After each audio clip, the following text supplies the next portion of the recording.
It didn't take much more than a bottle and 2 chairs to make a speakeasy. This is what Daniel Okrent said in his book, Last Call, The Rise and Fall of Prohibition. Today, join us for some stories. Get your own bottle, glass, mug, and relax. This is Speak Easily, and I'm your host, Krista Stauffer.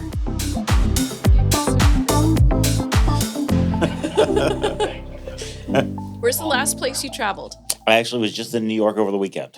What'd you do? I went to Winter Jazz Fest and Under the Radar to see some experimental theater. Okay. And I prototyped this kind of new opera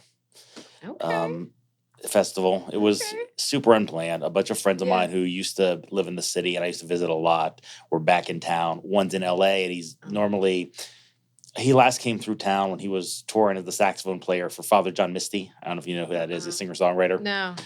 Well, he was back in town, the little reunion of his band. I used to see a lot, and it was crazy cheap, very few points. I'm shit, I'm just going to fly out for the weekend. Yeah, why not? Was it brutal weather? Or No, weather was beautiful. Really? Yeah, they have not gotten this yet. I think it was coming when I flew back yesterday. So I got the impression it was on its way in. Yes.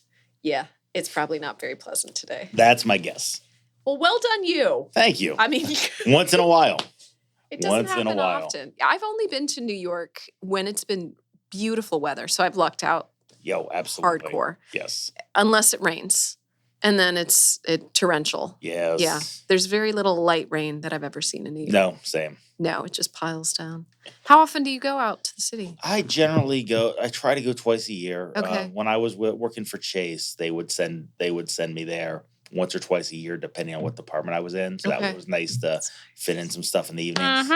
But I haven't done that in a while. Okay. But do you try to go see shows when you're out there? A little bit. I try to see one or two theater things. I try to see a handful of music shows. I try to hit a bunch of museums. I try to balance it out. Okay. You are a museum person? Yes. Oh, yeah. Any particular kind of museum or just? Generally modern art. That's more my thing. Okay. Very good. I'm not a museum person. I'm a bad tourist. I'd rather just walk and see and figure things out. That is not a bad tourist. That is a good way to be. It's hiding under the tourist radar, I guess. Yes, and I do a lot of that too. I just wandering around. I enjoy their handful of bartenders I know, and I'll stop in. Nice. And check in with my pal Teresa at Radio Bar this time. Okay. Where do you typically stay then when you go? Generally, Ann's mom has a timeshare that there's a building part of that's right by Grand Central. So if we're going together, we generally do that. Yeah. If I'm going solo like this, it's what's cheap and as centrally located as I can get. This time, $75 a night on 14th Street. Yep. Bathroom down the hall. That's but all who you cared? need. Exactly. Right. It's not like you're going there to stay in a hotel That's right. room. Right. Yes. It's not like I'm sitting around watching television. Nope. I've been traveling the last couple of years with my eldest kiddo who gets peopled out very easily. So that's been you kind need of a little more of a room then. Probably. Yeah, a little. I mean, to a degree, of more so just like where are we going to be safe? Yeah. Because at eventual, they're going to be like, I'm done, and I say, great, I'm going to go meet friends. Right. You're safe in here. Yep. I will check in. 100%. Yep. Last one, it was so tiny. The bed jutted out so far. I mean, we both had ankle bruises from kicking it both times. However, it was cheap. It was like a Yotel. Have you heard of these places? Yes. Yep. Actually wasn't too bad. We stayed in one, I think was part of that chain in Madrid last fall. And you're right, very small, but it was lovely. Yeah. I mean, it was clean and a little more open, perhaps, than I would have. Oh, you had one of the ones where the bathroom didn't have its own door? Nope. Ann and I had that one that stayed in. Yeah. Madrid, It's okay. Yes, right. I mean, Wasn't terrible. No. It sufficed for what it was worth. And the kid just wanted to watch TV and play on the phone anyway. So, I went out and met up with friends. Perfect. Yeah. Yeah. What's the last Broadway show you've seen then? Last Broadway we saw that revival of Merrily We Roll Along last fall. So was it Daniel Radcliffe? Yes. And, Jonathan Groff. Lindsay Mendez, and Jonathan Groff. Was it amazing? It was stunning. It was the first version that got all the characters. It was the first time, and because Ann and I always debrief at Sardi's or Joe Allen's or someplace in the neighborhood before we go off and do whatever our evening stuff is. Yeah. And we talked about, it's the first version that really got Franklin Shepard's fatal flaw isn't ambition, it's that he's a people pleaser. That's the hamster wheel he's running around. Got it. Got it. Which one is Franklin then? The guy everybody hates. Is that Daniel Radcliffe no, or is that Jonathan Jonathan Groff? Okay. Jonathan Groff. Oh, just the three of them though. The singing was great. The comedic timing was great, and it really. Nobody was a caricature. Sometimes Mary Flynn is just this really abrasive Dorothy Parker imitation, and they managed to avoid that. That's amazing. And so we kind of scheduled a whole kind of not quite 50s mid-century day. Yeah, we did that, and then we went out to Brooklyn, had dinner at Bamonte's, this 100-year-old Italian place, and then Eli Paperboy Reed, who I've been a fan of since he came through town in 2006, 2007, on his first record. He was celebrating his 40th birthday and doing a show, doing all of the Sam Cooke's One Night at the Harlem Square Club record. Oh my gosh! At a Union Pool, which is a block away from Bamonte's. So. That sounds amazing. So we did a whole day that had kind of a theme. Yeah. Oh, I love that. Do you ever stay home? That's my first question. I usually need a couple days in a week to chill out, read a book, and recharge. Yeah. But 4 or 5 nights a week, right? Pretty much. Yeah. Besides just reviewing and that probably takes up a good bit of time, but you're out seeing shows and What is your ideal Columbus Day then? If you had no obligations. My ideal Columbus Day, I'd have lunch someplace that I'm aware of, but I don't go super often. Usually Thai or there's that great Yemeni place on Cleveland Avenue or Lalibela Ethiopian over on Hamilton, or way down yonder down on the South End. Okay, and then I'd see some art. I'd either the Wexner Center or the Columbus Museum or gallery. No Place always has something great up. Nice. A couple of the other Short North galleries that still exist are always good. I'd see some art. I'd have some solo time to let something sink in. Yeah. And then I'd have a couple of drinks at some place that I'm not a super regular. That's a time, Saturday afternoons are a time I'll usually hit the Ruckmore or I'll hit Fado over at Easton. And places where I know some bartenders, I know some people who are likely to stop in. I'll have some conversations. Yeah. But I'm not going to get sucked in the vortex for several hours. Right. And then meet up with Ann, have dinner someplace, and then some kind of music, probably. Awesome. And any kind of music? Are you a jazz fan particularly? I'm a big jazz guy. I used to write for Jazz Columbus when my friend Andrew Patton was editing it. But I see a lot of rock and roll. I see a lot of singer-songwriter stuff.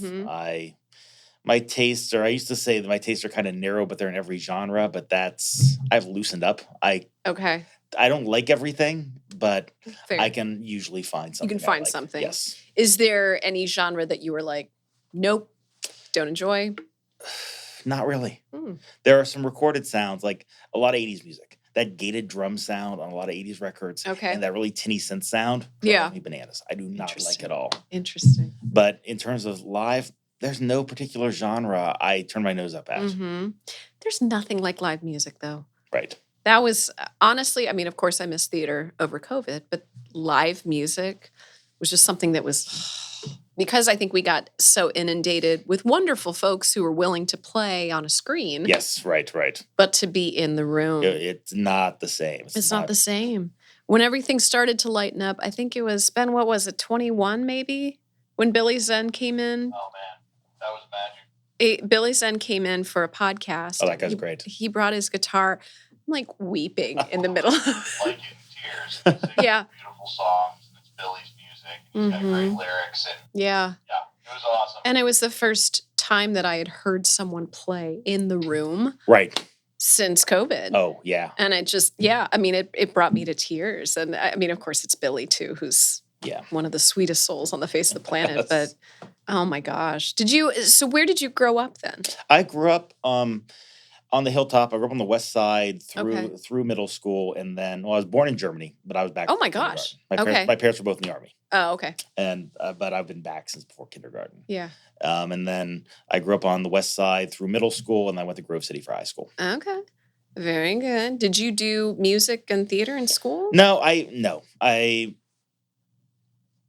attempted a little bit in college. I tried acting briefly, and I'm a better appreciator of both those things than I'm a participant. Which is an art within itself. I know a handful of chords on the guitar, but no, not in any way anyone would ever not even paid not even a way that would give me peace. Yeah. Not even in a way that would that would be therapeutic for me. Oh, that's amazing. But I mean, you do sing and play and understand the arts, obviously, and your own I have love for them. I have some degree of appreciating how hard it is. Mm-hmm. Absolutely. Where'd you go to college then? OSU. The Ohio Yes. State. Uh-huh. What did you study? English. So did you want to do journalism? Was that a thing?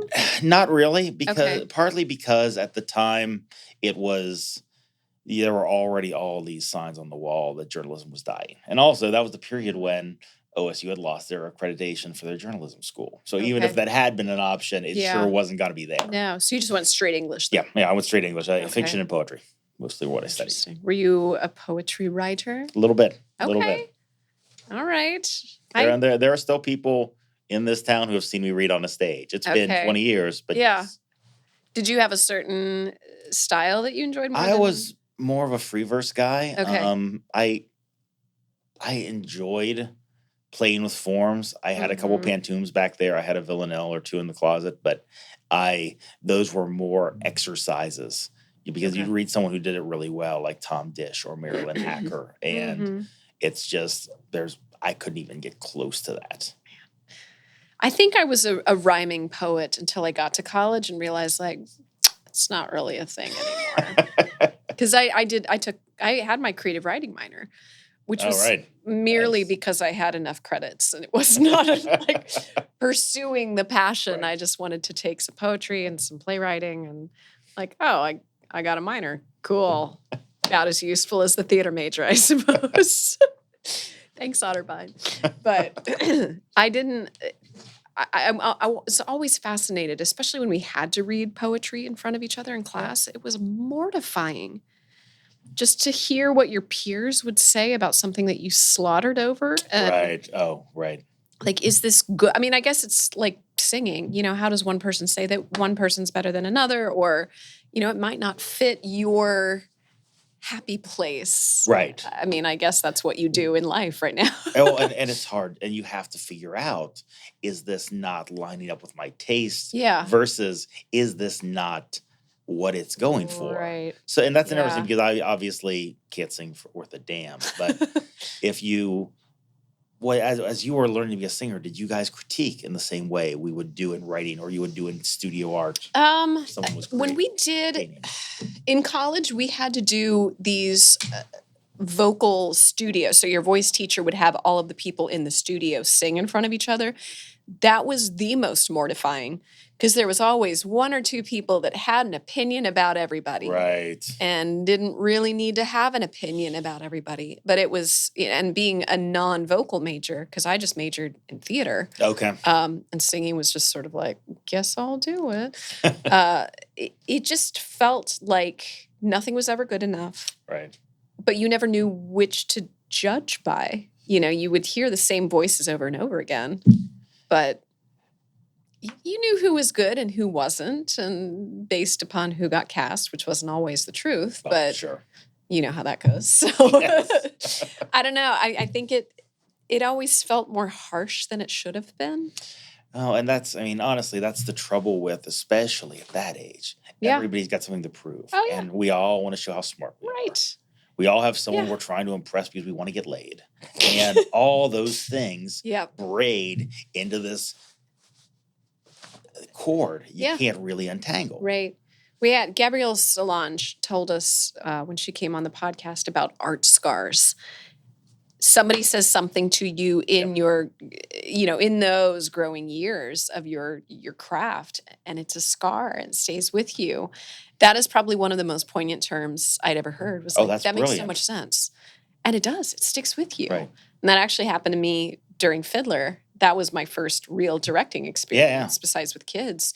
Because I had a college professor that basically made me think, nope, you're not good enough. Not going to be able to do it. Really? Yep. And honestly, he was just trying, like I'm looking in the studio like he's going to be here. But in case he's watching, you were not very nice. You were a jerk.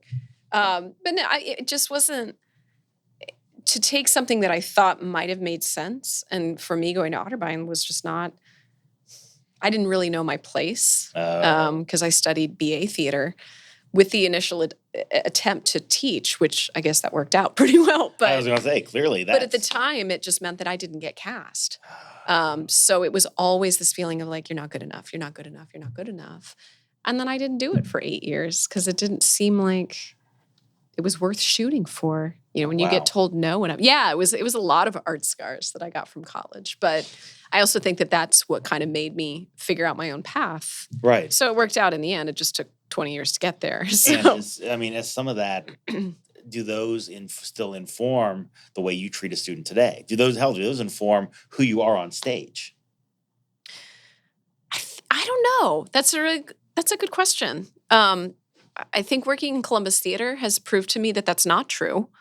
That I am worth something, which has been really nice. 100%. Just in case you need validated there. No, thank you. But I think that getting the opportunity to work with students, that actually helped to understand, like, don't let somebody tell you you're not good enough. If you hear that from here, go over here. Try it here. Try it here. Try this. If it's still not working, keep working on something different. Try a new avenue with it.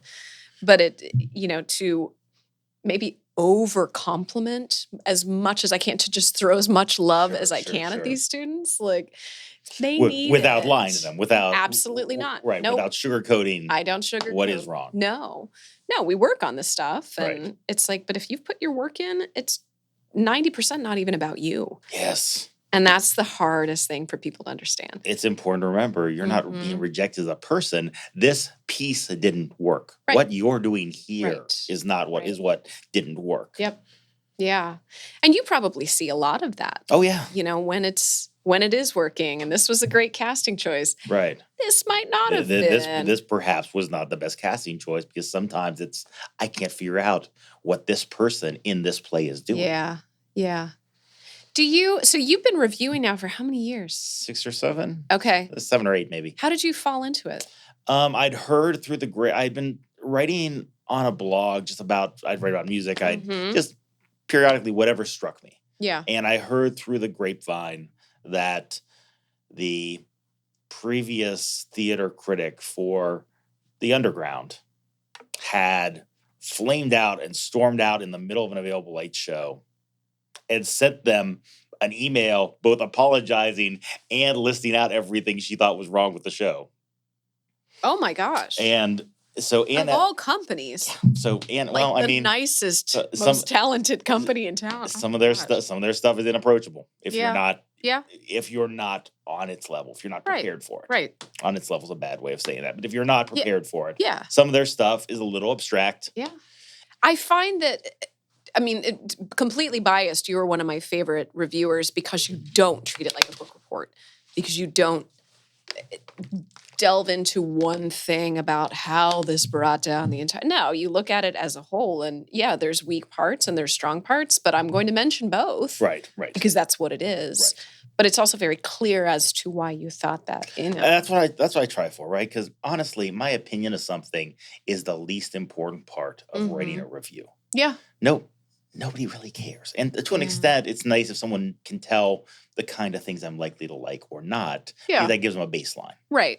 But beyond that, what I'm trying to do is give you the clearest impression of what I saw as I saw it. Mm-hmm. Well, there's a lot of factors that go into that too, of did you see it opening night? Right. Did you see it the third weekend? Exactly. There's going to be a lot of different things that happen between those two time periods. Or was half the cast sick and out with COVID? One time I specifically didn't review something because of that. And I sent them an email. I was flying in. I got an email saying the main actor was out and they were being replaced by the artistic director of the company. Okay. And it was rough. It was. Yeah. It was it felt like a late rehearsal instead of the end of the first weekend of the show. Yeah. And I shot them an email. I copied my editor. I'm like, I want to be completely transparent on this. I don't believe what I saw that night was representative of what this production looks like any other time. Right. And if I could work it into my schedule, I would reschedule and do it another time. Yeah. Second weekend's completely out. Right. My outlet would run something if there isn't the whole weekend to see, which is reasonable because you want someone reading it to be able to buy tickets. Yep. Yeah. I'm like, I'm really sorry, my hands are tied, but I don't feel. No, I can't think review that's this in good conscience. I think that's smart though, because that's not fair to. It's not fair to the company. It's not fair to the cast. And it was a director I'd never reviewed before. I'm just like, no, I would feel like a jackass. Yeah. This. Yeah, that's so hard, especially in the last couple of years with so many actors having to be understudied and things like that. Oh yeah, I was just emailing with Dionysia trying to reschedule my seeing Color Purple. Were you supposed to go this weekend? Yeah. Okay. I always try to do something the first weekend. Is that hard? Like, do you feel like sometimes you're there too early? A little bit. Okay. There have been a couple times where I'm like, man, I wonder if they were just on the edge of getting it. Yeah. Sometimes I have that feeling. And there were a couple times there were technical issues. And like Rick Gore from Short North Stage shot me an email or like, yeah, we're trying to fix that. And the new, speaker cabinet we were waiting for just did not come through in time. Fair enough. And I also try to only bring that stuff up if it diminishes my experience. Right. Which it can. Yeah. Oh, yeah. Oh, yeah. I mean, and it does make a difference sometimes. Right. But what was the first review? Do you remember? First review was She Kills Monsters by Available Life. What? Because I think maybe the first thing I saw you in. Probably, because it had been a while before I didn't even have a second child at that point. Wow. I don't think. I don't remember. That's a couple of years ago. That would have been what, 2009? Yes. Yep. Yeah. Right. So shit, it's been more years than I think. Okay. Yeah. Because my first show was with Evolution way back when Paul still was in charge of it. Oh, okay. Yeah. That was Little Dog Laughed. Okay. Did I see that, or did I just mean to see that? I didn't get to it. No. I'm not sure, but I distinctly remember your performance, particularly in She Kills Monsters, and that was the first thing I had written about for my blog, and then I repurposed it as my first CU review. That was a dream show. It really was. Oh, it was great. There was a night that the fire alarm went off. And I think that was probably the first time I actually got to use improv on stage, because Whitney and I decided to incorporate it within the scene because nobody really knew what to do at that point. And it was because Christmas Carol was going on next door with Catco. Yeah. And their fog machine sort of went kaput and started. Worked too well. Worked very, very foggy, very ominous fog. So that we had to, I don't think we ended up clearing everybody out, but we just tried to play it off as long as possible. And that was the fun, because we always had the backstage antics of She Kills Christmas, I think is what we called it, nice. Of the two casts together. But that was a beautiful show. Oh, yeah. And Ian's kind of the reason that I got back into theater in the first place. Yep. He's a Gahanna. I was going to say, I know you guys were both Gahanna, but there's a 10-year 10-year gap. Yep. But just to, Otterbein is such a small alumni community that we all kind of stay in touch and that sort of thing. But no, he convinced me to audition for the Evolution show in 2008. Oh, that's awesome. A couple of years ago. Yep. Yeah, only one kid then too. So that was the first. And then how many do you do in a week? I have a limit of 5 a month. I've got 5 a month they'll pay for. And but that's the thing, because schedules are so tightly linked. And I get it. You want people to be auditioning at the same time. Yeah. You want it's not fair to the actor if everything's more staggered than it is. Right. I respect the hell out of that. Yeah. However, it means things like, because I had to move Color Purple, next week I'm reviewing 3 shows. Actually, if we go Sunday to Sunday, I'm doing 4 shows from this upcoming Sunday to the following Sunday. Ugh. I've got Drums of War on Sunday. I've got the new Available Light, the Jackie Sibley's jury play on Thursday. I've got the third one is, I feel like something else, but Color Purple. So. Okay. Jeez. All right, answer me this. Yes. This is I'm very curious about this. You don't take notes while you're in the performance. If it's something with sketches, if it's something with shorts, I will take notes because I get too easily confused. But no, okay. if it's a standard narrative play, no. How do you remember everything? I'm lucky to have a relatively good memory despite what I drink. And I'm lucky, and I always try to get a +1. Sometimes somebody bails, but having somebody to bounce an opinion off is good. Right on. Okay. Do you sort of, when the show is done, do you just sort of like piece through it and either I talk it through with Ann or somebody else afterwards, or I'm jotting down notes on my way home or on my way to the next thing, and then I try to sleep on it and write it the next day. That's smart. In a perfect world, I'd have a couple days to sit on it, but every day is time someone could see the show, and I don't do that. I don't know how you keep track of all that. I can't remember. I used to do the adjudication with Kappa Marquee Awards. Oh, yeah. I would have pages of notes. And I've seen people do that. I sat next to Kurt Zeelenbach from the Roundtable, and he was taking a bunch of notes. I'm like, I try not to do that because it's distracting. It is distracting. People around me. Yeah. I get that. And I mean, here's the thing, and I always hope for a general admission show, but I've actually gotten Christy Fahn back at the Contemporary to give me seats further back than they think are good. Yeah. Because if I do want to take a note, if it's an actor I've never heard of, and I'm not sure and I need to remember what the name of that character is, so I will take a couple notes, I want to be away from people.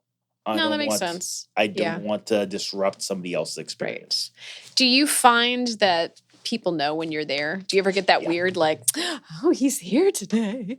And then they treat it differently. Well, it was funny. I was and again, some of this just speaks to what a small world Columbus is. I was at Natalie's, the old one in Worthington. A friend of mine's band was doing a Christmas show. Okay. And his wife comes over and gives me a hug. I'm like, hey, Laura, how's it going? And she goes, so it's funny. My daughter's dating a guy who was in that last Mad Lab thing you reviewed, and he'd like to meet you. I'm like, sure. Okay. Sure. Right. Yeah. Luckily, it was a positive good review. Okay, good. Right. How did it go? Luckily, it was positive. And the black guy went away a week later. But yes. Have people ever attacked? I'm sure it's happened. Have people attacked you about reviews? Couple times. What do you do about that? I mean, I know there's not much. You take it on the chin. Yeah. Sometimes, first, same thing with any criticism. Is there merit to it? Did I actually fuck this up? Right. That's always got to be my first question. Yeah. And second, then it turns into, sometimes it's a learning experience of, maybe there's a better way I could have phrased that. There's a particular example, and I'm going to shave the serial numbers off this as much as I can. So hopefully no one's going to see themselves in it. Right. But there was a series of shorts by a company I generally like. It was in a great space and was out of town. So I had dinner at Lindy's and bullshit with the bartender. And I'm having and it's a beautiful day outside. So I took this nice long walk through German Village for it. I am primed to love whatever the hell's going on. Yeah. And the first three of the things, I didn't love any of them, but I liked them all. Yeah. They were pretty good. Okay. The longest and sadly the most ambitious, so I was rooting for it, thing at the end was this family road trip drama with a couple, I think they were supposed to be surreal touches. There was a talking dog, but almost no other magic realism or other surreal elements. Okay. And that wasn't even the problem. There was just, it's like, okay, this isn't very good. I like what it's going for, but it's a little bit off.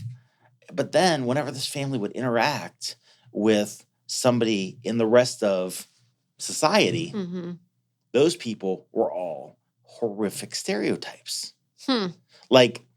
And because those people were all the guy at the gas station, the waitress at the diner, so every time this relatively comfortable, you would see them in a Wes Anderson upper middle class family interacted with somebody who was poorer, those people were not quite yokels, but not very far off. Okay. And it took me a minute and there was one sequence where I was pretty sure they were making, this person had a speech impediment and it was being used for laughs. Oh. And I'm like, what the hell? This wasn't very good. I didn't think this was that kind of play. Yeah. Why is this suddenly taking cheap shots at all these people who aren't in this little in-group, especially when I think the theme is empathy. Right. And so I wrote all that, and I get this email from a friend of the playwright who accused me of calling the playwright Donald Trump, who was really hurt by that review. Okay. And he said, how was it he phrased that? He said it was the most savage thing I've ever read in a review. And this is someone who's an actor in the community. This is someone who has read scathing. Who I guarantee has had worse things said about things he was in. Yeah. But respect for taking up for your friend. And I kept going back and forth. I went back and forth with him a little bit. And I'm like, I didn't know anything about who the writer was or anyone involved. All four of these things were directed by the same person. Okay. And the other thing he said was all those character things that turn these people into bouffant stereotypes were from the director. They weren't in the script. And I could show you the script to prove that. Okay. And I'm like, All 4 of these things were directed by the same person. 3 of them were directed sensitively. Why? How in the world was I supposed to know Right. that? Right. But also, we as we talked more, we finally came down to he had a problem with me saying the play instead of the production. Gotcha. And that was an interesting learning moment for me. And it's Okay. one of the challenges of doing new work. I know what a Guys and Dolls looks like.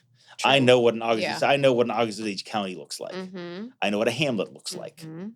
When you're trying to do something new, you do have to talk about what it's about. And Right. you do have to try to interpret what's in the source versus what's the interpretation. Right. Right. In ways that are always going to be imperfect. That's true.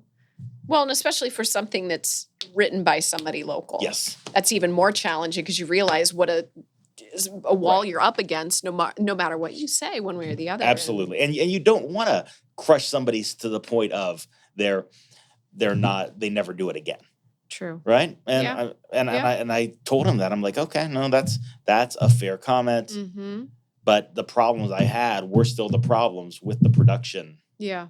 And he comes back and goes, yeah, I want to see it again. And the thing I think you were talking about, the speech impediment, that character's supposed to be shy. Like, well, it did not come off that way at all. Mm-hmm. And also, my dander was up because it was the 3rd scene where these other people who are of a similar socioeconomic class are being made fun of. Yeah.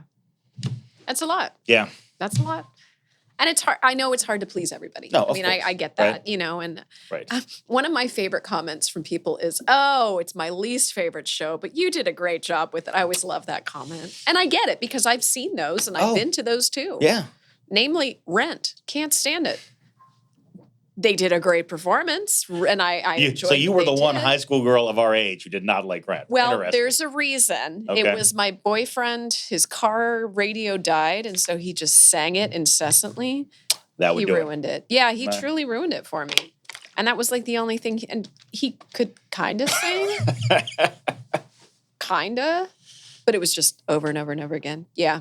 It turned me off of that. Okay. Pearl Jam was the same way for a long time, too. Yeah. Yeah, I'm with you there. No, not a Pearl Jam fan. Is it difficult to go into a reviewing situation just with a completely open mind, especially if you've seen the show before, you've seen the company before? Is it hard not to sort of pre-assume things? 100%. Yeah. 100%. I try not to do that as much as I possibly can, but we're not a very big town. I've seen most of the actors I'm going to see. I've seen the work of most of the directors. I've also seen a lot of theater in my life. You've seen a lot of theater. Yeah. I'm not. So I try to put that to the side as much as possible. And I always try to leave it open to surprise. Yeah. But there's no such thing as a perfectly beginner's mind on that. Well, it's kind of nice to go into something sort of knowing what to expect. Sometimes that helps. Yeah. Sometimes that helps a lot. Yeah. And to your point about it's my least favorite show, there are times I've seen a production so good, it's turned me around on a show. Fair. Little Shop of Horrors, I've never cared for. Okay. That Short North Stage show was so well done. Yeah. I walked out going, I get it now. And I immediately stopped. I didn't even make it a block away to the bar and texted my best friend since high school. Yeah. And said, hey, Leslie, you should really go see this. It was the first thing she saw with her mom on the touring Broadway company. Aww. And I'm like, you should go see this. Oh, that's awesome. This is as good as you're going to see this. Good job, Tom. Tom has a podcast here, too. Oh, nice. So we're just calling him out. Tom's a great director. Yeah, it's actually one of my favorite shows. So nice. It was not hard for me to like it because I grew up on the movie. Oh, yeah. So that was always sort of a sad admittance that I will never fit anything in that show except maybe Orange Scrivello if they decide I'd play a damn good dentist. I really think I would. Oh, yeah, I can get that. Yeah. That Gaston Javert, I want to play the male villain. You got a little of that when you were the torturer in Yeah, a little bit of that. That was great. Except the greasy hair. Oh, you know, that was a lot of grease. They gave me this cool outfit from the Met. I'm like, this is awesome. Oh, yeah, They're costume was great. Now we're gonna grease your hair. I'm like, oh, I felt pretty for a minute. That's all right. I don't get the pretty characters. I never was an ingenue, so I don't know what that's like. Huh. Never. Nope. Interesting. What are some of your favorite shows? No, I mean, not necessarily Columbus, but what are some of your favorites? The show that got me interested in theater in the first place was Sweeney Todd. That videotape PBS, George Hernangelo Lansbury Sweeney Todd. So scary. And so Sondheim has been a big thing. Okay. Assassins came out when we were 11, I think, Mhm. or 12. And so I got that early into high school. Okay. And that has always been a favorite show of mine. Okay. What else? Of contemporary people, Annie Baker. Ann and I saw The Aliens at Rattlestick on one of our New York trips. Okay. And it was one of those shows that the first act kept bugging me. I'm like, why?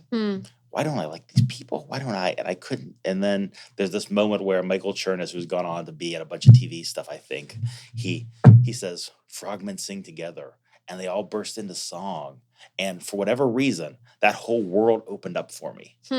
She did a similar, Annie Baker did a translation of Uncle Vanya I saw at Soho Rep. Okay. And it was Michael Shannon as Astrov and Reed Birney as Vanya. And just this astonishing cast. It's a 99-seat room. And we're all sitting on bleachers 3. Yeah. On 3 sides of the thing. And there's this moment where Michael Shannon is this far away from me. And he goes, I've come to the decision we're all creeps. I'm like, fuck. Yeah. Yes. That's it. Interesting. So her writing is always something I seek out. Okay. Brandon Jacobs Jenkins. Ugh, I saw the yes. Comeuppance off Broadway this past summer, and it was. I get in. I've had a few drinks at Rudy's, talking to an old bartender friend of mine and another regular, and I walk in. They're like 2 hours and 15 minutes, no intermission. I'm like, that's a goddamn card trick. You are fucking with me. Yeah. You're telling me 2 hours and 15 minutes and no intermission. But I was enraptured. Yeah. I could not believe how good it was and how well executed every piece of this was. He's what, 30-something? Yeah, he's younger than you and I. Uh-huh. He's mid-30s, I think. So good.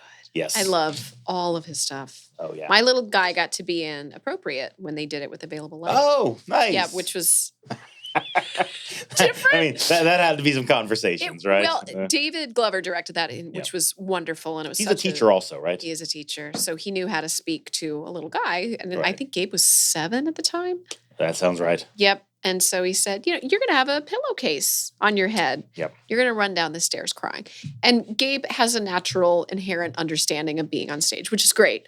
And he did find there were a couple incidents of where David said, can you remind Gabe at curtain call that he shouldn't dab at the end of it? And it's like, yeah. Or turn to the audience and go, ah, at the end, just to get some laughs. Because he didn't understand what was what was actually happening on stage and how horrifically gut-wrenching it was. Right. And there are a lot of laughs in that play. Oh, yeah. But they're not. Not for that. No. Yeah, and that was his first time on stage. It, unfortunately, too, was because there was a stipend for him to be.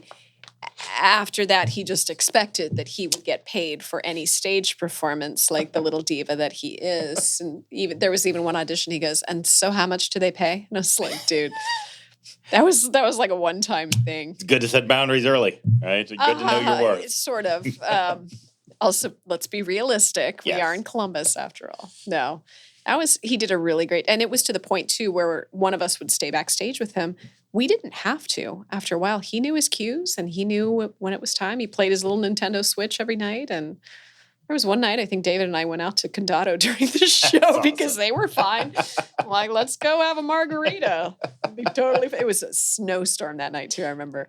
But no, Available Light is always one of my favorite Columbus companies, mostly just because of the people, but also the work that they do is so intelligent. Yes. I always feel like I'm too dumb necessarily to understand most of it, but I love what they do and the challenges they take with what their material is. And me too. They're who got me back into local theater. I mean, I would see stuff in New York because I've been visiting New York since I helped a buddy move there in 2002. Yeah. But I would usually see what the Wexler Center brought in, but I was so burned out on seeing a bunch of bad local theater over time that I think before when Available Light did Dead City, Ann and I went. It was the first year we were dating, I think, or maybe 18 months in, and I was so blown away. I bought a subscription for the next year and had one until I ended up starting getting paid for writing for CU in general, and before that, I think the last play I'd seen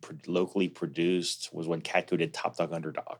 4 or 5 years prior to that. I don't even remember that. Okay. It was good. Yeah. It was a good production of it. Yeah. But I had just, and I'm sure there was good stuff I missed in those intervening Mhm. years. I had just sat through so much Dribble. work I couldn't deal with. I don't know if I could do it. It's hard I think COVID did a number on me. I'm not great at sitting through shows anymore. Oh, interesting. Which is surprising to me because I do love the theater so much, Right. but it requires so much to hold me that long anymore. Right. I mean, I loved my production of Fiddler on the Roof. I didn't watch it that often. Like, I know it's going to happen. I That's made right. it happen. I don't need to watch it again. Right. You guys are good, right? But no, it's hard for me to sit through an entire production and really just stay engaged the entire time, even with movies sometimes now. I'm shocked that happened to me, Right. but I don't know. Attention span. I mean, I have to fight it too. I have to. If Yeah. I want to see a movie, I'm trying to make it out to see it in the theater Mhm. because I cannot resist that pull of my phone or a book or Nope. some other distraction. Yep. I'm trying to watch it at home. What's your favorite movie? Oh shit. I know this is like choosing children. I'm sorry. No, man, that's a hard one. Let's go for this. One of your top 5. So you can narrow it down a little bit. Okay. Maybe just because I was wandering around in Brooklyn a lot this past weekend, Mhm. Do the Right Thing. Mm. I saw that as soon as it hit VHS when I was, I don't know, 10, 11, 9, somewhere in Okay. there. And I'd never seen a movie like that. Yeah. I'd never seen something that was so vibrant looking, but also trying to work with the rhythms of how people actually spoke. Okay. I've never seen it. Really? I'm a terrible movie person. We weren't allowed to watch much as kids, so I'm Okay. a lot of time catching up. See, my parents did not censor anything much. Okay. My dad was always. My parents were both big readers. Also, they were like, Mhm. read any book, Yeah. read any movie. We'll talk about it. They want Yeah. but no, It's an art form. yes, Yeah. Have you always been a reader then too? yeah, oh yeah. Okay. All right. If I go a couple weeks where I'm so fried or so busy, I don't have a book in progress. I start to Mhm. itch a little. Okay. Are you a physical book or e-reader? I'm or- much more e-reader these days. Okay. And I didn't think that change would happen. And got me a Kindle for travel 5 years ago, maybe. And I resisted it for maybe 9 months. Okay. But it's so easy to have something just show up on it. And it's so Mhm. easy to not have to take 2 books whenever I'm getting on a plane somewhere. Yep. I haven't made the switch. I'm still a physical book person. My dad's the same way. My mom Yeah. kind of straddles the line of both, but Okay. I get it. You are not alone in my friends No, there. I will do the audiobooks, which I enjoy quite a bit. Audiobooks I have a hard time with. I have a hard Okay. time with my attention not drifting. That's fair. I find that because I'm in the car Okay. and there's literally nothing else I can do, that's when I can focus on it. That makes sense. But I won't listen to it anywhere outside the car or in an Ah. airplane. Even an airplane I can't do. I can do a physical book on an airplane. But I'm the kind of person that I'll buy the book for the trip, read Right. it the day before I leave, and then be like, right. oh, What's well, next? that Yes. was nice. Okay. Candy Crush on the plane it is. You used to have that problem also. I get it. Yeah. Yeah. So if you had the option of theater film, what would it be? For me, they give me such different experiences. Mm-hmm. For me, film is more about luxuriating in the sensation. Mm-hmm. For me, theater is a more concentrated dose of emotion. Yeah. Theater is maybe a more nuanced understanding of psychology. Mm-hmm. But film is just kind of, I can be watching the most serious art house film of all time, and I've got a popcorn and a cherry Coke. The only soda I ever drink in my life is at a movie theater, right? I see that. Yep. Yeah. It's a treat. Right. Right. But I had it's soft also pretzel bites. it's the also other day. part of the experience. Exactly. Right. Yes. I get a snack when I watch this. Right. It's like a Pavlov type thing. But Oh yeah, no. A bunch of friends and I went to see the Iron Claw, and there's a trailer for American Fiction. I'm like, oh my god, I love that Percival Everett novel. I read that back in college, and I say that while throwing popcorn into Yep. my mouth, Yep. like a 10-year-old. that's the way it should be, Yes. right? What is, I know this again is like choosing children. What's your favorite Columbus show you've seen over the years? Oh man, I know it's hard to narrow down, but narrowing down to one is hard. Or one that you would see again. Yeah, no, that's fair. Let me think on that for a sec. God, that first production of She Kills Monsters, that's up there. The previous play by the writer Available Light is doing this week, Jackie Sibley's Drury. We are proud to present. I didn't see that. Oh my God, it was wrenching, but so good. Yeah. Other Available Light, How We Got On. Mm-hmm. It was so, but both of those things, I want to say, were back to back that season. And you have this, and they both dealt with race and class to an extent, but one was just this pitch black comedy, and the other was this beautiful celebration of life. And the fact that one company could do both of those, I remember sticking with me. Yeah. But I would definitely watch either of those again. I'm sure there's something else that I will kick myself when I walk out of here. Is there a show that you mentioned not liking Little Shop of Horrors before? Is there another show that you're just kind of like? There are a couple shows. One of my big things is I try not to see something too frequently. Okay. I saw 3 different versions of A Christmas Carol this December in a Death March decision. Yep. I'm not sure a wise man would have made. No. I was in one. I get it.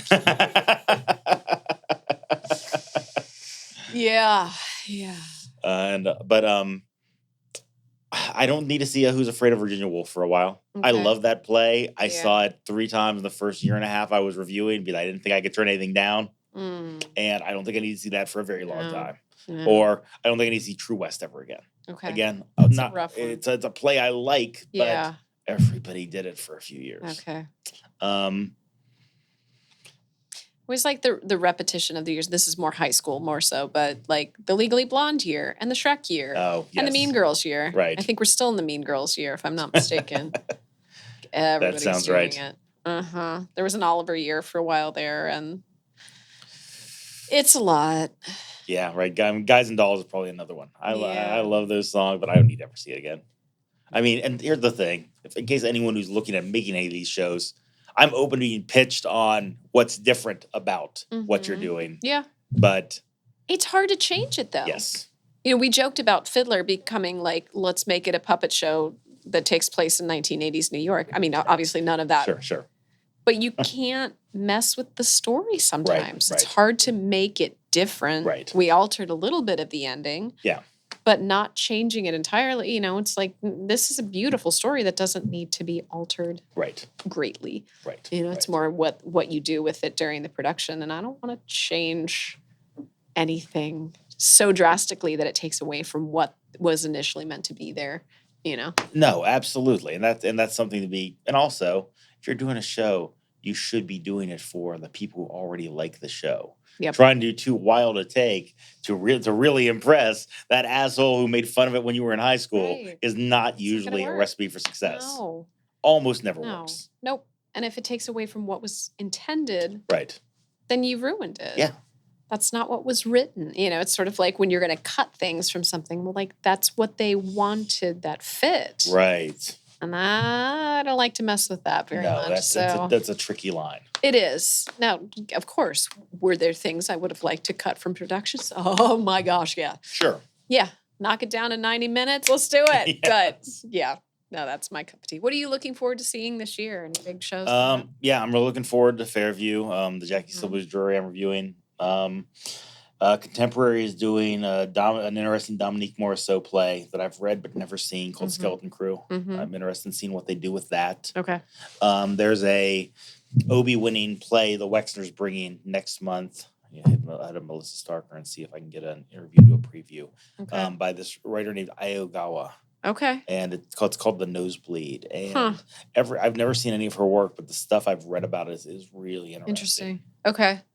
Very good. What about the Broadway series? I know you don't review the Broadway series. The Broadway series, and I review them once in a while. Okay. I enjoyed Moulin Rouge more than I expected to. Okay. It was fun in a way. I did not like the movie. I had really? My biggest memory of Moulin Rouge was having a lot of arguments in coffee shops because it was before I was old enough to drink, I think, about with friends of mine who loved that movie so much. And I'm just like, I don't get it. I did like it, but I think the crush on you and McGregor helped quite a bit. That would help immensely. It did, yeah. Yeah, because we would have been 20. Right, I think 20. I think it that came out the year we turned 21, but it came out early in the Something year. like that, yeah. If I recall. And that was the first year I saw The Shawshank Redemption. Oh, wow. That's one of my top ones. Nice, that's a good one. By far, yep. And I remember the first showing of that one, so that must have been pretty impactful. Oh, wow, but, no kidding. Yeah. That's awesome. Probably late, because it was, 90s? Yeah, late 90s. Okay, so it wasn't that late. Yeah. That's good, because I'm usually really, really late on that. So where can people find you if they're interested in reading your articles or learning more about you, that sort of stuff? Yeah, so Columbus Underground, authors Richard Sanford. Pencil Storm, this website that's run by Colin Gowell from the band Watershed and Colin's Coffee, who's a good friend. Yeah. A good friend. I write for him occasionally. Okay. I've got a Substack doing kind of previews of 5 things I'm interested in a week because I was missing that. Okay. That's richardsanford.substack.com. Nice. So. Very good. Well, thank you so much. Thank you for having me. Thanks this for was great. chatting with me, and we'll edit all the bad. No, I'm just kidding. Yeah, you didn't say that. Thank you so much. Thank you.